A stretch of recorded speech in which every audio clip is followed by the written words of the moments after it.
팥을 이렇게 드시면 당뇨 사라지고 뱃살 쏙 빠져요. 여러분, 겨울에 동지가 되면 우리가 무엇을 먹나요? 바로 팥죽이죠. 또 겨울 간식으로 이 팥이 들어간 붕어빵, 호빵 같은 간식도 자주 먹는데요. 이 팥과 함께 먹으면 보약과 같은 효과를 만들 수 있는 식품들도 있고, 또 잘못 먹으면 오히려 건강에 마이너스가 되는 음식도 있습니다. 그래서 오늘은 이 팥의 효능 8가지와 드실 때 주의할 점, 그리고 함께 드시면 좋은 음식 4가지에 대해 알려드리겠습니다. 팥하면 생각나는 음식이 있으신가요? 저는 사람들이 평소에 팥을 많이 안 먹는다고 생각했는데 의외로 팥이 들어간 음식이 많이 있더라고요. 대표적인 음식은 시루떡이 있고요. 겨울에 간식으로 많이 먹는 붕어빵, 또 제과점에서 사 먹는 빵들에도 팥이 많이 들어있습니다. 여름엔 팥빙수도 많이 먹고요. 겨울엔 팥죽도 종종 먹게 됩니다. 자, 이런 팥 요리를 집에서 해먹는 경우도 많은데, 팥을 집에서 직접 삶을 때 혹시 소다를 넣고 삶는 분들 많으시지 않나요? 팥을 삶을 때 소다를 넣게 되면 팥의 색상이 더욱 선명해지고 팥을 더욱 부드럽게 해주어 팥을 삶는데 걸리는 시간을 단축시켜주기 때문인데요. 하지만 앞으로는 절대 소다를 사용하시지 마시기 바랍니다. 그 이유는 소다를 넣고 팥을 삶게 되면 팥의 영양소가 파괴돼서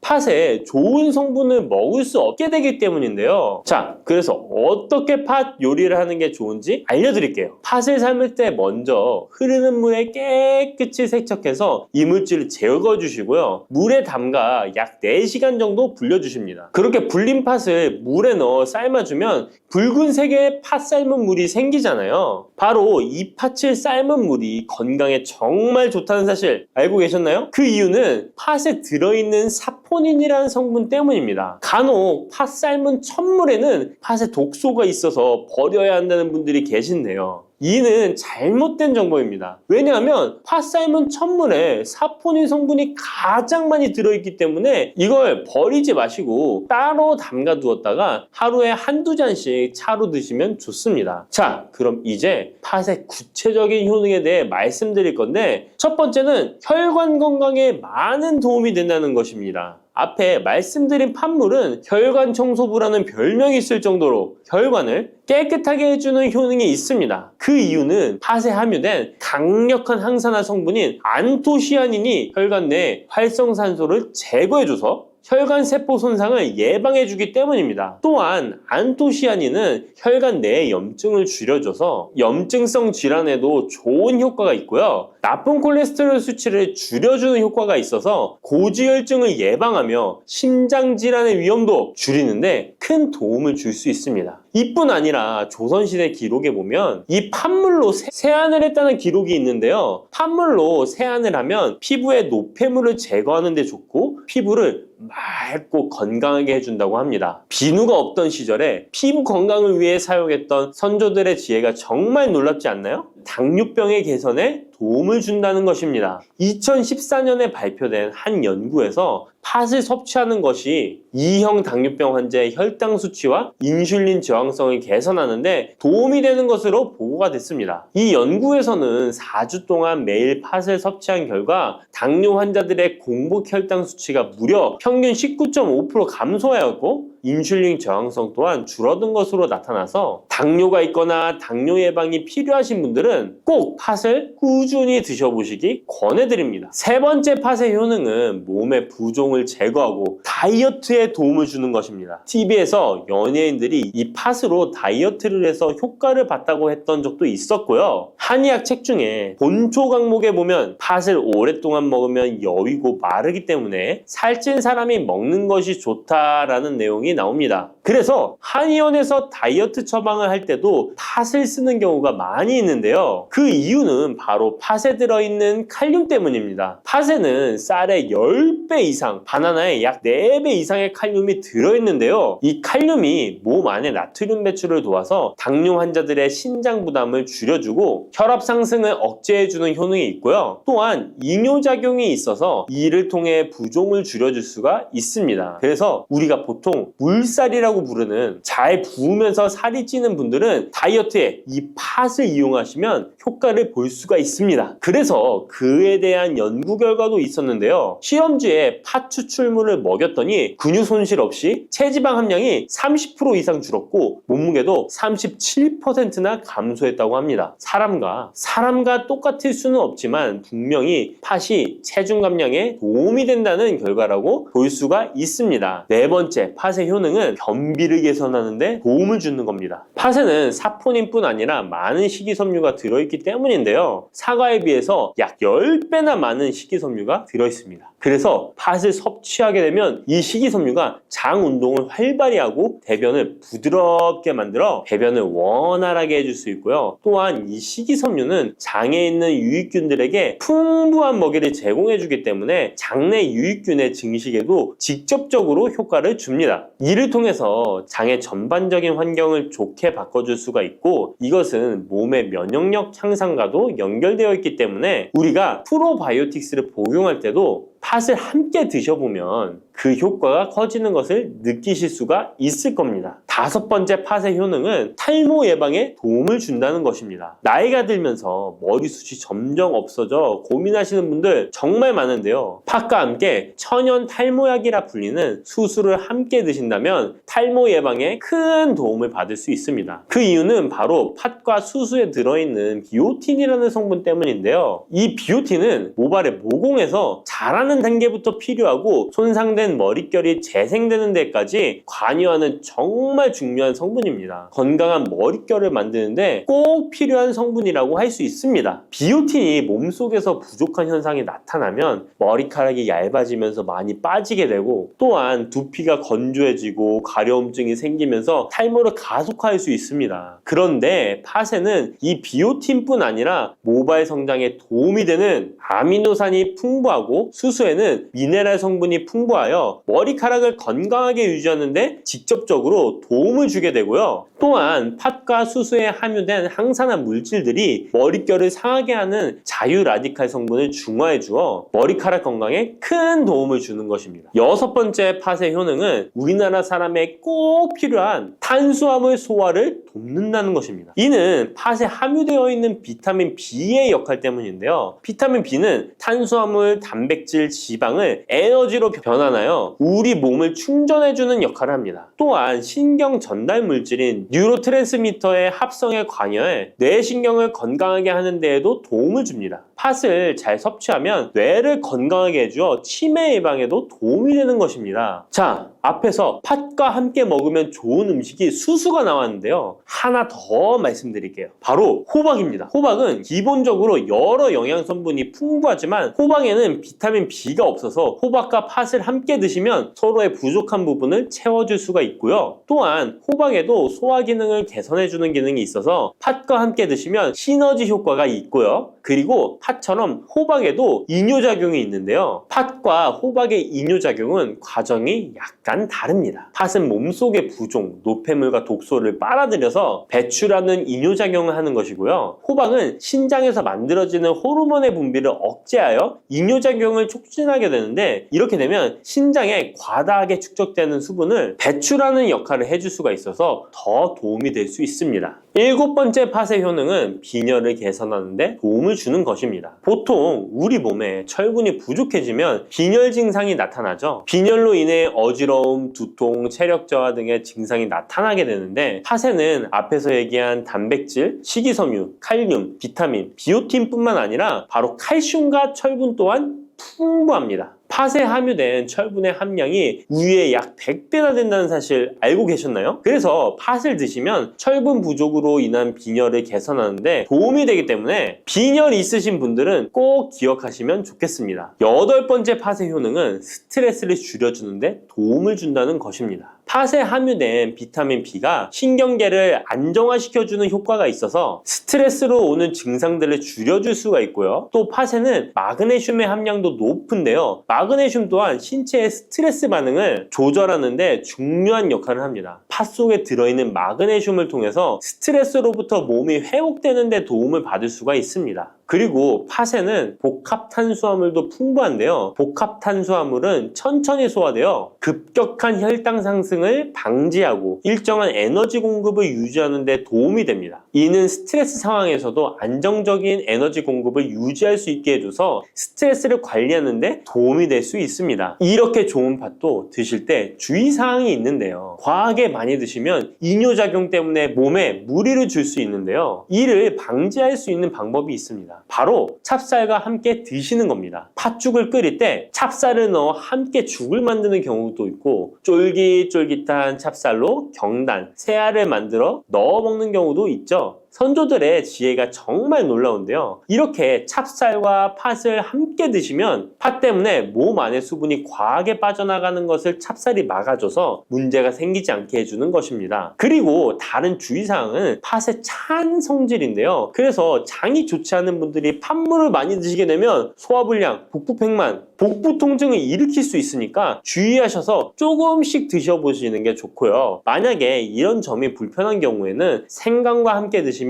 그 불편함을 줄일 수가 있습니다. 생강의 따뜻한 기운이 팥의 차가운 기운을 중화시켜줘서 장에 무리를 덜 주게 되고요. 그리고 팥에는 항암 효과가 뛰어난 안토시아닌이 풍부한데 생강에도 생강의 매운맛을 내는 진저롤과 쇼가올 성분이 몸속의 발암물질을 제거해주는 효과가 있어서 함께 드시면 상승 효과를 볼 수가 있습니다. 그리고 이때 생강을 쪄서 말려서 드시면 이런 효과가 약 10배 정도 증가된다고 하니까 꼭 기억하시면 좋겠습니다. 검은콩 드실 때 제발 이렇게 드세요. 그래야 내장지방 싹 녹아내리고 치매를 예방할 수 있어요. 검은콩이 건강에 좋다는 사실 모두 알고 있을 텐데요. 특히 내장지방을 없애 뱃살을 뺐는데 좋다고 알고 계실 거예요. 또한 검은콩은 혈관에 쌓이는 콜레스테롤 수치도 낮춰주는 효과가 있다고 하는데요. 그래서 볶아도 먹고 밥에 넣어서도 많이 드시지 않나요? 근데 정작 우리의 뱃살은 빠지지 않고 콜레스테롤 수치도 낮아지지 않는데요. 그건 먹는 방법에 문제가 있기 때문이에요. 물론 검은콩은 몸에 좋은 역할을 하는 효능이 많이 있지만 어떻게 먹느냐에 따라 오히려 몸에 독이 될 수도 있고 반대로 효능을 극대화시킬 수 있는데요. 그래서 검은콩에 대해 아주 잘 알고 드셔야 합니다. 이미 잘 알고 계시는 것처럼 검은콩은 대표적인 블랙푸드입니다. 물론 검은깨와 흑미도 요즘 건강식으로 많이 찾으시는 식품이고요. 블랙푸드라는 게 말 그대로 껍질이 검정색이라서 블랙푸드인데요. 그렇다면 검은콩은 도대체 뭐가 그렇게 좋은 걸까요? 검은콩의 효능 중에 첫 번째는 항산화 효과입니다. 검은콩에는 플라보노이드라는 강력한 항산화 성분이 풍부하게 들어있는데요. 플라보노이드는 식물세포에 존재하는 물질로 항산화 작용을 통해 우리 몸에 산화 스트레스를 줄여주는 역할을 합니다. 산화 스트레스라는 게 뭐냐면 우리 몸의 세포가 손상되는 원인 중 하나로 이것은 환경적인 요인, 염증, 그리고 우리 몸의 자연적인 대사 과정에서 발생하는 스트레스라고 생각하시면 됩니다. 이런 산화 스트레스로 인해서 활성산소라는 물질이 생겨 세포 손상, 노화, 다양한 질병의 발병을 촉진할 수 있는 거죠. 그런데 검은콩에 들어있는 항산화제인 플라보노이드는 세포의 손상을 예방해서 우리 몸에 산화 스트레스를 줄여줍니다. 이는 노화를 느리게 하고 심장질환, 암, 알츠하이머 병 등과 같은 여러 가지 질병의 위험을 줄이는데 도움이 되는데요. 그렇기 때문에 검은콩은 플라보노이드 함량으로 인해 우수한 항산화 식품으로 간주됩니다. 검은콩의 효능 두 번째는 혈당 조절에 좋습니다. 혈당이란 간단히 말하면 우리 몸에서 음식을 소화하면서 만들어지는 당을 말하는 건데요. 이 당이 우리 몸의 에너지를 만드는데 꼭 필요하죠. 그런데 당이 너무 많아지면 몸에 나쁜 영향을 줄 수 있어요. 그래서 우리 몸은 당을 잘 조절해야 합니다. 그렇다면 검은콩이 어떻게 혈당을 조절하는 걸까요? 바로 검은콩 안에는 단백질과 식이섬유가 많이 들어있는데 단백질은 우리 몸을 튼튼하게 만드는 데 도움을 주고 식이섬유는 포만감을 느껴지게 해서 먹는 양을 줄일 수 있게 도와줍니다. 여기서 식이섬유의 역할이 중요한데요. 식이섬유는 당이 너무 빨리 몸에 흡수되는 것을 막아줍니다. 이렇게 되면 당이 천천히 몸에 흡수되어 혈당이 급격하게 오르는 것을 막아주게 되는 거죠. 검은콩의 효능 세 번째는 콜레스테롤 수치 조절입니다. 검은콩은 콜레스테롤 수치를 낮추는데 도움이 되는데요. 콜레스테롤은 우리 몸이 필요로 하는 지방 중 하나이지만 이게 너무 많으면 혈관을 막아 심근경색이나 뇌혈관 질환을 일으키는 원인이 되는 거죠. 근데 검은콩에 들어있는 식이섬유는 우리 몸에서 콜레스테롤을 흡수하는 것을 줄여주는 역할을 합니다. 그 중에서 특히 검은콩에 들어있는 용해성 식이섬유는 콜레스테롤과 결합하여 그것을 체외로 배출하는데 도움을 주는데요. 그것 말고도 검은콩에는 불포화 지방산이라는 건강한 지방도 풍부하게 들어있습니다. 이 불포화 지방산은 나쁜 콜레스테롤인 LDL 콜레스테롤을 줄이고 좋은 콜레스테롤인 HDL 콜레스테롤을 늘려주는 역할을 합니다. 이렇게 해서 심장 건강을 유지하는 데 도움을 주게 되는 거예요. 검은콩의 효능 네 번째는 눈 건강에 좋습니다. 검은콩에는 눈 건강에 도움이 되는 여러 가지 영양소가 들어있는데요. 그 중에서도 루테인과 제아잔틴은 눈 건강에 특히 중요한 역할을 합니다. 루테인과 제아잔틴은 우리 눈의 황반 부분에 많이 있는 영양소인데 이 황반은 우리가 선명하게 볼 수 있게 해주는 중요한 부분입니다. 루테인과 제아잔틴은 이 황반을 보호해주고 밀도를 유지시켜 눈의 노화를 막아주고 블루라이트와 같은 유해 파장의 빛으로부터 보호하는 역할을 하게 되는 거죠. 특히 루테인과 제아잔틴은 황반병성이라는 눈 질환을 예방하는 데 도움을 주는데요. 황반병성은 우리가 나이를 먹으면서 발생할 수 있는 눈의 질환으로 이 증상이 심해지면 시력을 잃게 만드는 주요 원인 중 하나입니다. 검은콩의 다섯 번째는 뼈를 튼튼하게 해줍니다. 검은콩은 뼈 건강에도 도움이 되는 여러 가지 영양소를 함유하고 있는데요. 그 중에서도 칼슘과 마그네슘이 뼈 건강에 특히 중요한 역할을 합니다. 먼저 칼슘은 우리 뼈와 이를 지탱하는 치아를 만드는 주요 성분입니다.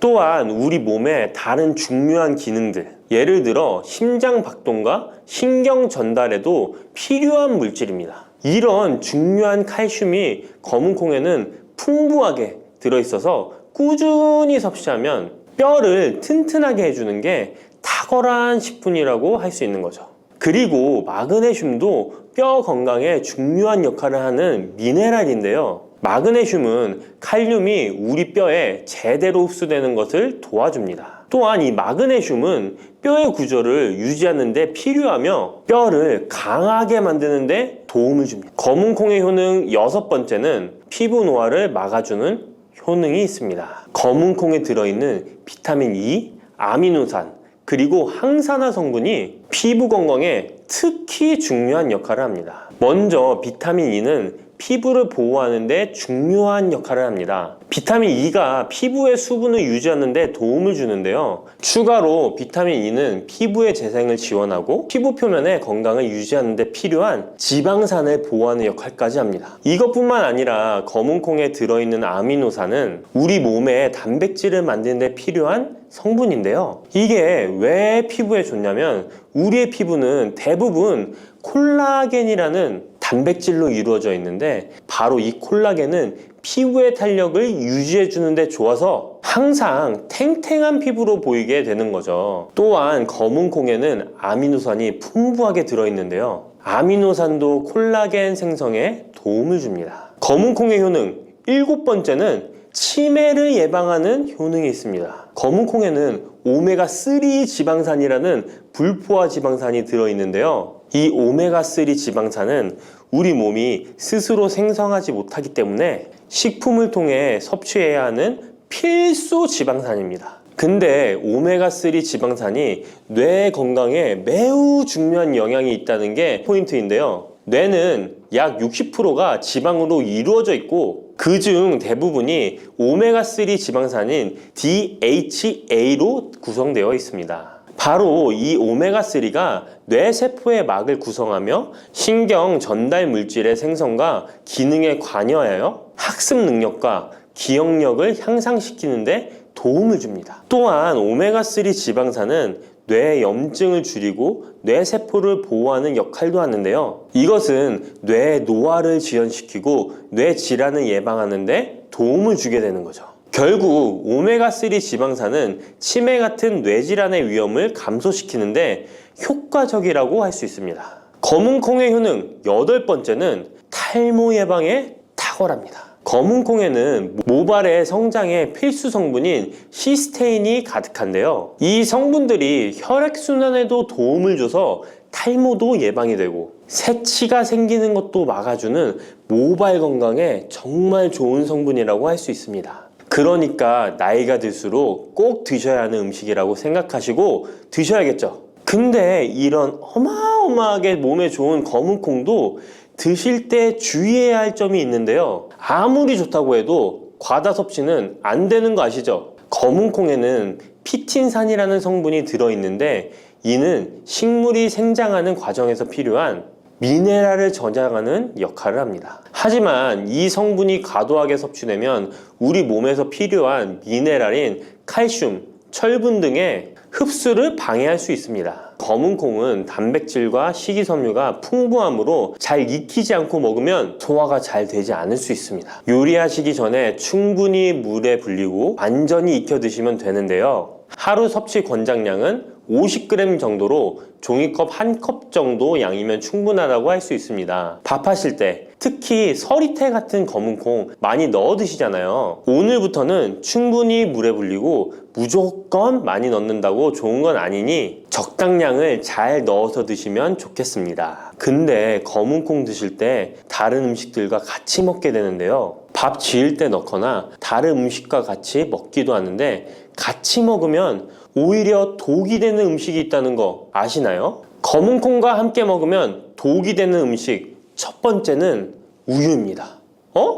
유명한 검은콩두유, 우유도 있는데 무슨 소리를 하시는지 하는 분들도 계실 거예요. 어떤 분들은 우유에 콩을 넣어서 이런 식으로 갈아서 드시는 분들이 있는데요. 이게 오히려 몸에 안 좋은 영향을 미칠 수도 있는 거죠. 왜냐면 검은콩과 우유를 동시에 섭취하면 피틴산과 칼륨 사이에 상호작용이 발생할 수 있는데요. 검은콩에는 피틴산이라는 성분이 들어있는데 피틴산은 식물이 생장하는 과정에서 필요한 미네랄을 저장하는 역할을 합니다. 이 성분은 우리 몸에서 필요한 미네랄인 칼슘, 철분 등의 흡수를 방해할 수 있습니다. 반대로 우유는 칼슘의 중요한 공급원이고 우리 몸에서는 칼슘이 뼈와 이를 구성하여 신경, 근육 기능, 혈액 응고 등에 꼭 필요한 성분이죠. 근데 피틴산이 풍부한 검은콩과 칼슘이 풍부한 우유를 같이 먹으면 피틴산이 칼슘의 흡수를 방해하여 우유의 영양소가 제대로 흡수되지 않을 수 있습니다.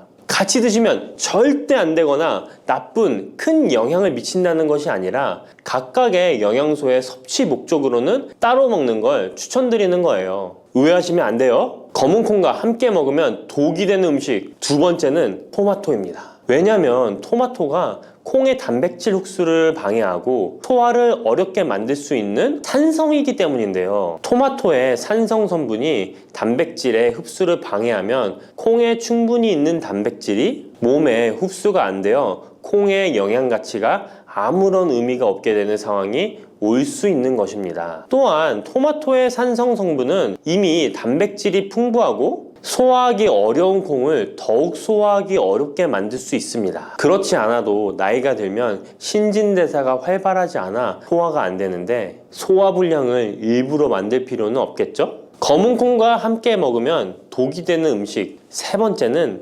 달걀입니다. 달걀에는 비타민 A가 풍부하게 들어있는데요. 비타민 A는 우리 몸의 면역 시스템을 강화시키며 시력을 유지하는 데 필요하고 세포의 성장과 분열에 중요한 역할을 합니다. 그리고 검은콩에는 트립신이라는 아미노산이 들어있는데요. 트립신은 우리 몸에 단백질을 만드는데 필요한 중요한 구성 요소이며 신경 전달 물질인 세로토닌과 멜라토닌의 생산에도 필요한 아미노산입니다. 그런데 달걀의 비타민 A와 검은콩의 트립신이 함께 섭취되면 어떻게 될까요? 둘 사이에 화학적 상호작용이 발생하여 소화 과정에 영향을 미칠 수 있는데요. 이 상호작용은 단백질의 소화를 방해하거나 비타민 A의 흡수를 저해하게 되는 거죠. 트립신은 소화 효소의 활동을 저해하는 특성이 있습니다. 따라서 트립신이 풍부한 검은콩과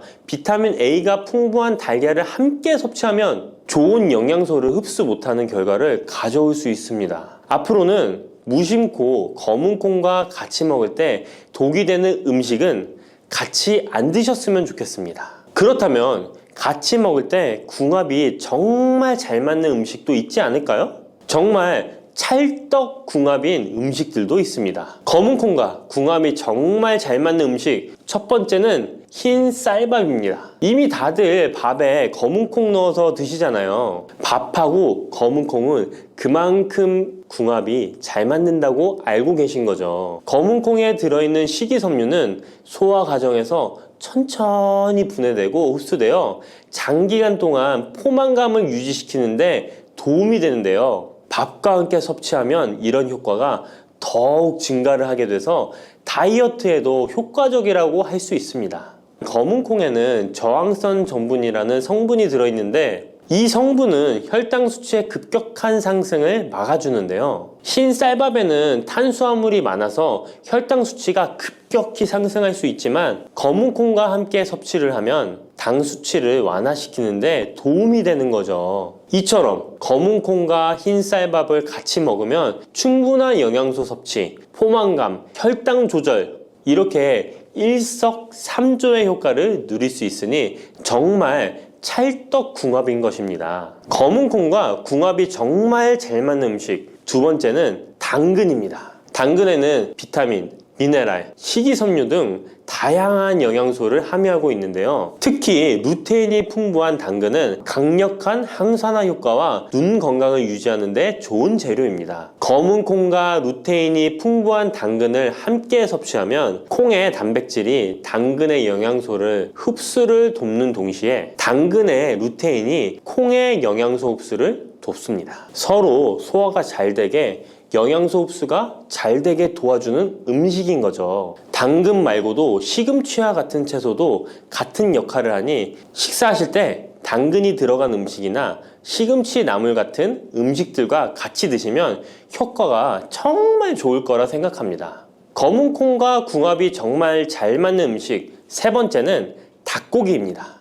검은콩은 식물성 단백질의 좋은 원천이라고 잘 알고 있을 거예요. 근데 식물성 단백질은 동물성 단백질에 비해 필수 아미노산의 비율이 적은데요. 필수 아미노산은 우리 몸이 스스로 생산할 수 없는 아미노산으로 반드시 음식을 통해 섭취해야 하는 성분입니다. 닭고기는 동물성 단백질의 좋은 원천이며 모든 필수 아미노산을 골고루 함유하고 있습니다. 따라서 검은콩과 닭고기를 함께 섭취하면 두 가지 종류의 단백질이 서로를 보완하게 되는데요. 이렇게 함께 섭취하면 검은콩에서는 얻을 수 없는 필수 아미노산을 닭고기에서 보충할 수 있습니다. 반대로 동물성 단백질만을 섭취할 때보다 식물성 단백질의 섭취 비율을 늘려주는 것은 심혈관 건강에도 정말 좋은 효과를 볼 수 있습니다.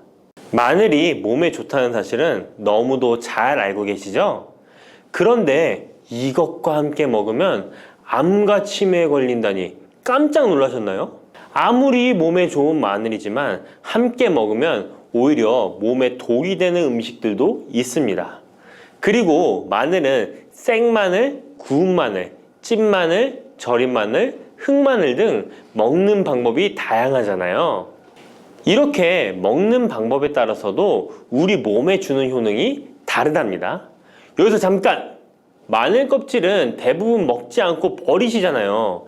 마늘 껍질 오늘부터 절대 버리지 마시기 바랍니다. 마늘 껍질을 왜 먹어야 하는지 그리고 어떻게 먹어야 하는지 알려드릴게요. 자, 그럼 마늘과 절대 함께 드시면 안 되는 음식과 마늘과 함께 드시면 좋은 음식 그리고 마늘과 마늘 껍질의 효능까지 마늘에 대한 모든 것을 알려드릴게요. 마늘은 정말 우리나라 사람들이 좋아하는 식재료인데요. 한국농촌경제연구원이 발표한 자료에 의하면 우리나라 1인당 1년 동안 마늘 소비량이 7kg인데요. 놀라지 마세요. 세계 평균이 0.8kg이랍니다. 우리나라 사람들이 마늘을 정말 많이 먹고 있죠. 마늘을 많이 먹는다는 것, 그만큼 건강한 식단을 먹고 있을 가능성이 높은 건 사실이지만 먹는 방법에 따라 오히려 독이 될 수도 있습니다. 여기서 마늘과 절대 함께 먹으면 안 되는 음식 첫 번째는 바로 빵입니다. 마늘빵 아시죠? 마늘이 발라져 있어 달콤 쌉싸름한 마늘 맛도 나고 향긋한 향도 좋아 즐겨 먹게 되는데요. 마늘이 있어서 몸에도 좋은 빵이라고 착각하고 즐겨 드실 수 있는데요. 마늘빵은 절대 드시면 안 됩니다. 왜냐하면 빵의 재료인 밀가루는 탄수화물이 주 성분인데요. 밀가루의 고탄수화물은 소화 과정에서 당으로 분해되고 혈당 지수를 급격히 올리게 되며 이때 인슐린의 분비가 과도하게 됩니다. 이런 현상이 반복되게 되면 체내의 인슐린 저항성이 높아지고 췌장을 망가뜨려 당뇨를 유발할 수 있는 것입니다. 그리고 이 당은 몸에 흡수되면서 지방으로 변하고 쉽게 살이 찌게 되어 비만을 야기할 수 있습니다. 밀가루 빵을 만들면 글루텐이라는 단백질이 생성되는데 이 글루텐은 소화불량, 복통, 변비 등 증상을 유발할 수 있습니다. 이뿐만 아니라 글루텐이 몸에 들어오면 장에서 에소루핀이라는 성분이 만들어지게 되는데 이 에소루핀은 중독성이 강해 밀가루 중독을 일으켜 빵 같은 밀가루를 과다 섭취하게 만든다는 것입니다. 마늘이 아무리 좋은 성분으로 항암 작용, 항염증 작용을 한다고 해도 마늘빵으로 드신다면 아무 소용이 없는 것입니다. 그러면 마늘은 어떻게 먹어야 마늘의 효능을 극대화할 수 있을까요? 마늘은 생으로 드실 때도 물론 좋지만 익혀서 드실 때 더욱 좋습니다. 몸에 보약이 되는 마늘 먹는 법, 첫 번째는 마늘밥입니다. 국립농업과학원에 따르면 마늘의 S-알리시스테인 함량을 조리법에 따라 조사한 결과 생마늘일 때 S-알리시스테인 함량이 2.77mg 정도 되었고 삶기 시작한 후 30분이 지나면 4.92mg이 되었으며 1시간이 지났을 때 9.16mg으로 생마늘에 비해 무려 4배 이상이 많아진다고 했습니다. 뿐만 아니라 121도의 온도에서 1시간 동안 마늘을 쪘을 때 S-알리시스테인 함량이 50.24mg으로 생마늘보다 18배 정도 높았다고 연구 결과를 발표했습니다. 따라서 마늘을 드실 때는 1시간 이상 끓여서 드시는 것이 좋은데요. 이런 방법이 번거로워 추천드리는 방법이 바로 마늘밥입니다. 밥을 할 때 마늘을 넣는데요. 1인분에 마늘 3, 4알 정도씩 넣어서 밥을 하시면 됩니다. 현미가 있다면 현미를 넣은 마늘밥을 하시면 더욱 좋은데요. 현미 속에는 티아민이라는 성분이 있는데 마늘의 S-알리시스테인과 현미의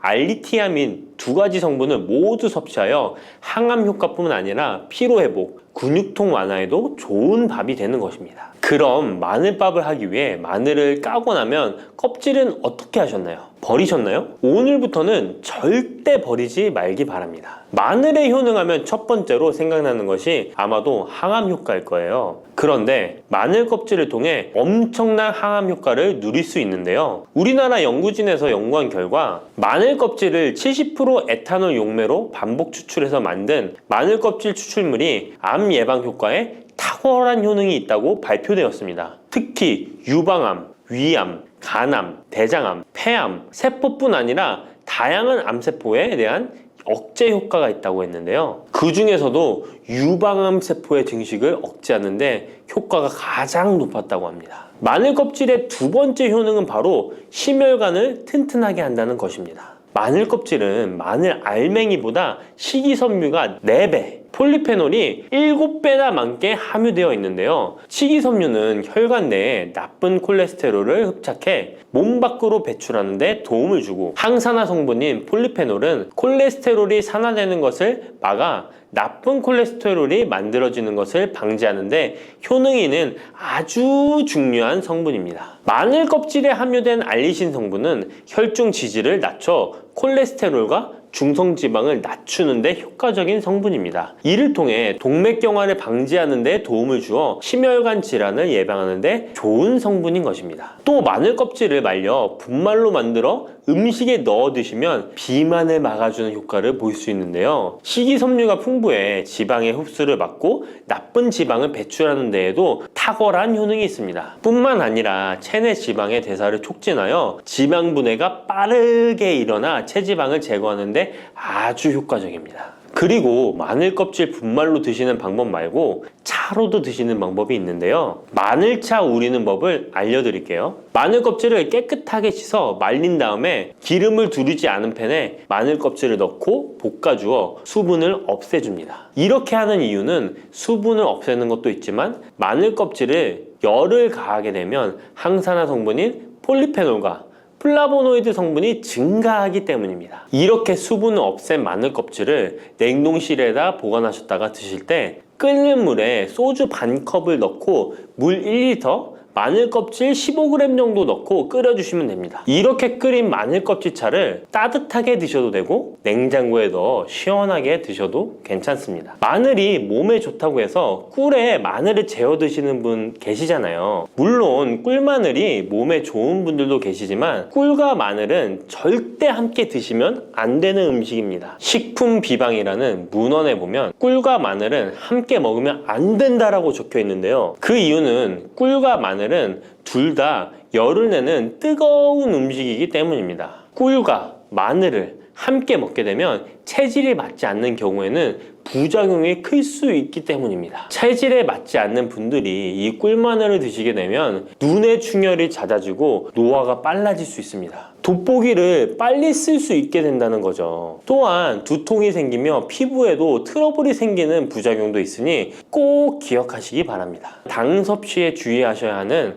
당뇨, 고지혈증을 갖고 계신 분들이나 암 환자분들은 절대로 꿀마늘을 드시면 안 됩니다. 그렇다면 마늘을 또 어떻게 드시는 것이 좋을까요? 바로 다양한 쌈채소와 함께 드시는 것을 추천드립니다. 마늘의 매운맛을 내는 알리신 성분이 혈관을 건강하게 하여 암을 예방하고 쌈채소를 통해 다양한 비타민과 무기질을 섭취하며 풍부한 항산화 물질도 섭취해 활성산소를 제거하고 혈관을 깨끗하게 해 노화를 방지하고 활력이 넘치는 건강한 몸이 될 수 있는 것이죠. 그런데 마늘을 반찬으로 만들어 드실 때 절대 드시면 안 되는 것이 있습니다. 그것은 바로 마늘장아찌입니다. 아니, 마늘장아찌가 왜? 라고 의문이 생기는 분들이 계시죠? 모든 마늘장아찌가 안 된다는 것이 아니라 설탕이 많이 들어간 마늘장아찌는 만들어 드시면 안 됩니다. 시중에 판매되는 마늘장아찌에는 설탕이 많이 들어가 있을 가능성이 높으니 절대 드시지 않기를 바랍니다. 몸에 좋은 마늘도 설탕과 함께 먹으면 오히려 독이 되는데요. 설탕이 많이 함유된 마늘장아찌를 드시게 되면 혈당이 급격하게 오르고 인슐린 저항성이 높아지며 혈액 속에 중성지방이 많아져 혈액을 끈적하게 만들게 됩니다. 또한 설탕을 많이 섭취하게 되면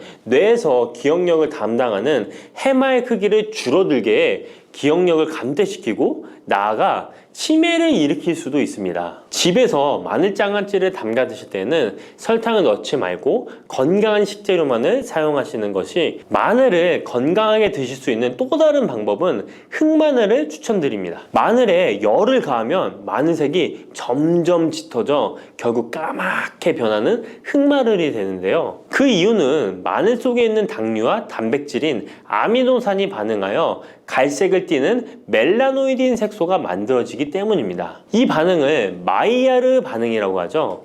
고기를 구우면 빨간색의 고기가 점점 희어지다 갈색으로 변하는 반응과 같은 원리인 것입니다. 이렇게 흑마늘을 만들게 되면 생마늘보다 S알리스테인 성분이 5배가 많아질 뿐만 아니라 새로운 항산화 물질들이 많이 만들어지게 됩니다. 항암 효과가 뛰어난 폴리페놀이 생마늘에 비해 4배 이상 많아지고 위액 분비를 촉진해 소화를 잘 되게 하는 효능도 있으니 잊지 마시고 흑마늘을 만들어 주시기 바랍니다. 마늘은 또 요리할 때 많이 사용하는 재료인데요. 마늘을 얇게 썰어 기름에 튀긴 마늘 튀김을 절대 드시면 안 됩니다. 기름에 마늘을 튀기면 마늘 향도 좋고 마늘의 매운맛은 없어지고 단맛은 좋아져 남녀노소 좋아하는 식재료가 되는데요. 뜨거운 기름에 튀긴 마늘은 우리 몸에 좋은 항산화, 항암 물질들을 파괴하고 몸에 안 좋은 탄수화물만 남은 음식이 됩니다. 마늘을 튀길 때 사용하는 기름은 오메가6 지방산이 많은 식용유를 사용하게 되는데요. 이런 기름을 많이 먹게 되면 몸 안에 지방산 불균형이 일어나 염증 수치가 높아질 수 있습니다. 튀긴 마늘을 섭취하게 되면 당 독소 또한 높아져 결국 우리 몸에 인슐린 저항성이 높아지는 악영향을 주는 것이죠. 만약 기름에 튀긴 마늘을 드시고 싶다면 한 가지 방법이 있는데요. 그것은 올리브유를 사용하시고 불을 오래 가열하지 말고 살짝만 가열하여 마늘도 튀기듯이 오래 하지 말고 살짝만 익혀서 드시면 향도 좋고 몸에도 좋은 마늘을 드실 수 있습니다. 올리브유를 이용한 마늘을 드시는 방법 하나 더 알려드리겠습니다. 그것은 올리브유에 마늘을 재워 먹는 방법인데요. 먼저 마늘을 끓는 물에 넣어 5분 정도 데쳐주시고요. 소독된 병에 마늘을 담고 올리브유를 가득 담아줍니다. 이때 통후추를 조금 넣어주면 풍미를 더욱 높일 수 있습니다. 올리브유와 마늘이 만나 항산화 성분, 항암 물질이 극대화되어 혈관을 튼튼히 하고 혈전의 생성을 막고 혈류를 원활하게 하여 치매를 예방하고 심장마비와 뇌졸중까지 예방할 수 있는 보약이 되는 것입니다. 이렇게 만든 마늘 올리브유 절임은 반찬으로 드셔도 좋고 생선 요리를 할 때 이 마늘을 으깨어 생선에 발라주면 생선 비린내를 잡아줄 뿐만 아니라 마늘과 올리브유의 풍미가 더해져서 더욱 맛있는 요리가 될 수 있습니다. 이렇게 좋은 마늘도 드실 때 주의하셔야 할 분들이 계신데요. 마늘의 효능 중에 혈전을 제거하고 혈류를 원활하게 하는 효능이 있었잖아요. 이런 효능이 혈액을 묽게 만들기 때문인데요.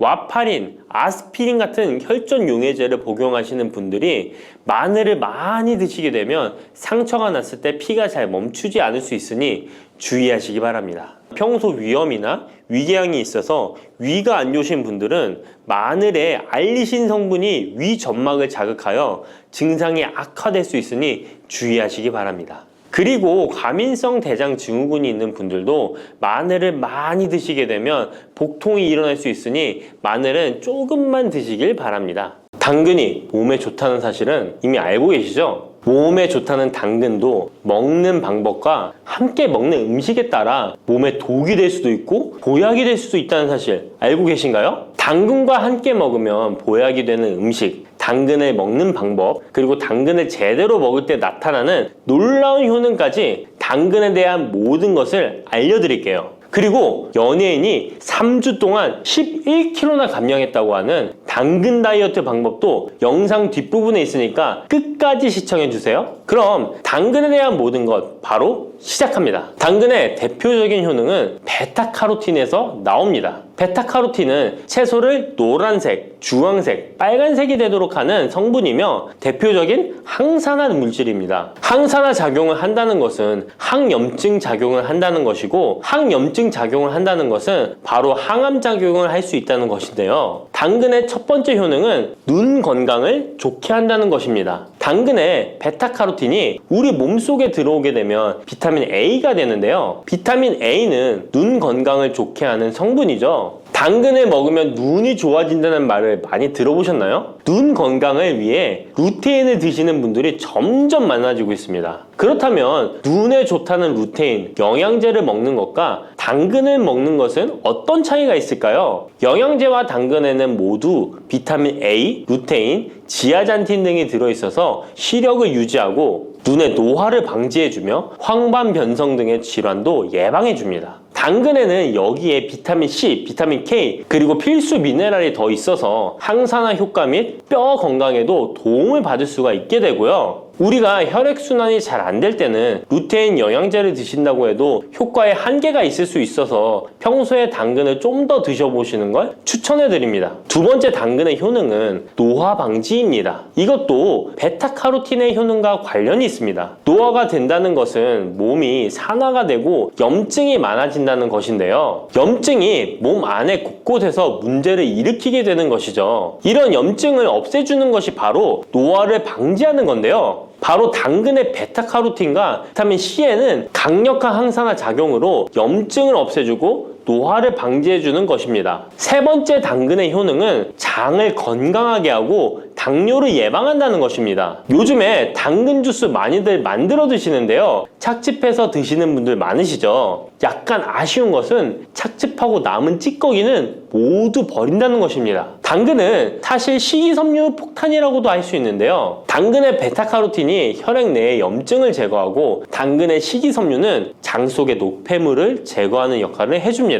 장 속의 유산균이 살아가려면 유산균의 먹이가 있어야 되는데요. 이 먹이를 프리바이오틱스라고 합니다. 그리고 프리바이오틱스의 역할을 해주는 것이 바로 당근의 식이섬유입니다. 또한 식이섬유는 당을 흡착하여 배출해주는 효능이 있습니다. 이 효능은 당이 우리 몸에 흡수되는 속도를 늦춰주기 때문에 혈당이 급격하게 오르는 것을 막아주게 됩니다. 이런 과정은 당뇨를 예방하는데 아주 탁월한 효능을 발휘하는 것이죠. 네 번째 당근의 효능은 암을 예방하는 것입니다. 암이 발생하는 여러 이유 중 하나는 염증이 계속해서 발생하기 때문인데요. 폐에 염증이 반복해서 발생하면 폐암이 될 가능성이 높고 위에 염증이 반복해서 발생하게 되면 위암이 될 가능성이 높은 것이죠. 또 한 가지 경우는 혈액순환이 잘 되지 않는 곳에 암이 발생할 가능성이 높아집니다. 혈액순환이 잘 되지 않게 되면 그곳에 영양분이 잘 전달되지 않고 문제가 생겨도 회복이 더디거나 악화가 될 가능성이 높아져서 결국 암으로 발전하게 된다는 것입니다. 이러한 문제들을 해결해 주는 것이 바로 항산화 성분이고 당근의 베타카로틴이 강력한 항산화 작용을 하여 암을 예방할 수 있는 것입니다. 간혹 흡연을 하는 분들이 베타카로틴을 섭취하면 폐암의 발병률이 높아진다고 하여 당근 섭취를 꺼리시는 분들이 있는데요. 걱정하지 않으셔도 됩니다. 암 발생은 당근과는 아무런 관련이 없습니다. 폐암이 발생했던 실험군은 당근을 섭취한 것이 아니고 베타카로틴 영양제를 섭취하는 것이었으며 당근을 섭취한 실험군은 오히려 암 발병률이 낮았다는 연구 결과가 있습니다. 다섯 번째 당근의 효능은 치매 예방입니다. 베타카로틴은 뇌혈관에도 작용을 하게 되는데요. 뇌혈관에 쌓이는 베타 아밀로이드를 제거하여 뇌신경을 활성화시켜주는 역할을 해줍니다. 이렇게 뇌신경이 활성화되면 기억력과 학습 능력이 향상되고 치매를 예방할 수 있게 되죠. 치매는 발병이 되면 치료하는 것은 거의 불가능해서 예방이 정말 중요한데요. 치매를 예방하는 데 가장 중요한 것이 혈관을 깨끗하게 하는 것입니다. 당근의 베타카로틴이 혈관을 깨끗하게 해주는 효능이 있으니 당근을 매일 하나씩 꾸준히 섭취하여 치매를 예방하시길 추천드립니다.